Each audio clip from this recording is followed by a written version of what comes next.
Hello friends, स्वागत है आपका अपने यूट्यूब चैनल पर। आज की वीडियो नीट यूजी स्टूडेंट्स के लिए इम्पोर्टेंट रहने वाली है। जो भी स्टूडेंट्स नीट यूजी काउंसलिंग में पार्टिसिपेट कर रहे हैं, शामिल हो रहे हैं, तो उनको इन बातों का ज़रूर से ख्याल रखना है। कुछ important information NEET UG 2022 students के लिए है। तो गैस, काउंसलिंग में पार्टिसिपेट करने से पहले ये इन्फॉर्मेशन ज़रूर देख लीजिएगा, क्योंकि एक एक न्यूज़, एक एक इन्फॉर्मेशन आपके बहुत ही काम का रहने वाला है।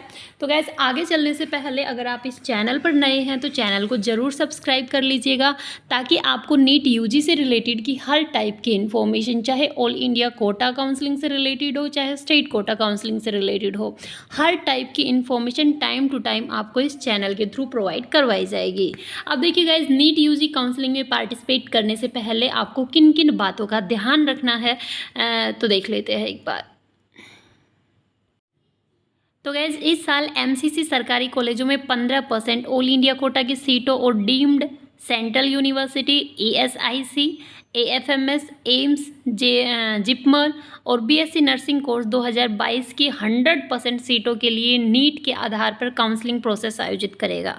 ठीक है, NEET all India quota counselling process 2022 को 4 राउंड में बांटा जाएगा। तो कौन से 2022 के दौरान आपके काम आने वाली जानकारी कौन सी है? सबसे पहले 2022 के ऑफिशियल वेबसाइट, जो कि आप सभी को पता है, mcc.nic.in, जिसके 15% सीटों पर जो काउंसलिंग करवाएगा वह एमसीसी करवाएगा, और 85% सीटों पर जिस भी स्टेट से आप बिलोंग करते हैं वो आपका करवाएगा। तो ये 15% में कौन भाग ले सकता है?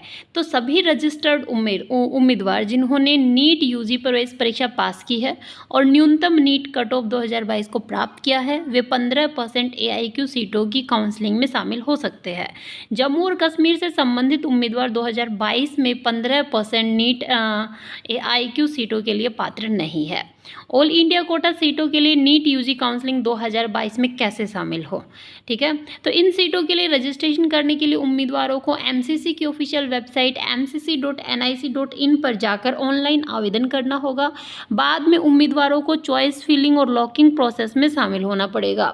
नीट 2022 काउंसलिंग में आरक्षण की स्थिति क्या है?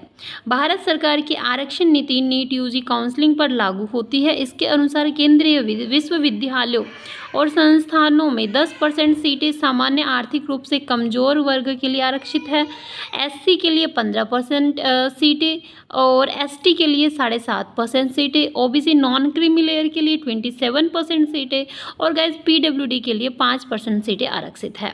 उसके बाद नीट यूजी 2022 के लिए काउंसलिंग के लिए जो इम्पोर्टेंट डॉक्यूमेंट्स है वो कौन से है?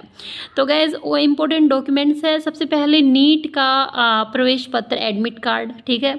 फिर जो स्टूडेंट्स का स्कोर कार्ड जारी हुआ था रिजल्ट के टाइम पर वो, उनकी पासपोर्ट साइज़ फ़ोटो, उनके हस्ताक्षर, जन्म प्रमाण पत्र अगर नहीं है तो 10th की मार्कशीट चलेगी, ठीक है, और 12th की मार्कशीट चाहिए। जाति प्रमाण पत्र होना चाहिए यदि लागू हो, यदि मतलब आप जाति का बेनिफिट उठा रहे हैं तो आपके पास कास्ट सर्टिफिकेट होनी चाहिए। अब बात आती है नीट यूजी 2022 की काउंसलिंग की फीस कितनी है? तो NEET UG 2022 counselling registration process के दौरान उम्मीदवारों को पोर्टल पर रजिस्ट्रेशन करना होगा और रजिस्ट्रेशन शुल्क का भुगतान करना होगा।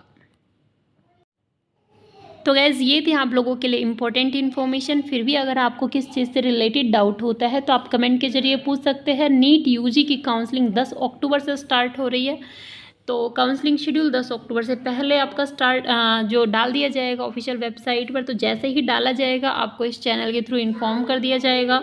तो जल्द ही मिलते हैं नेक्स्ट न्यू अपडेट के साथ, तब तक के लिए थैंक यू गाइज़।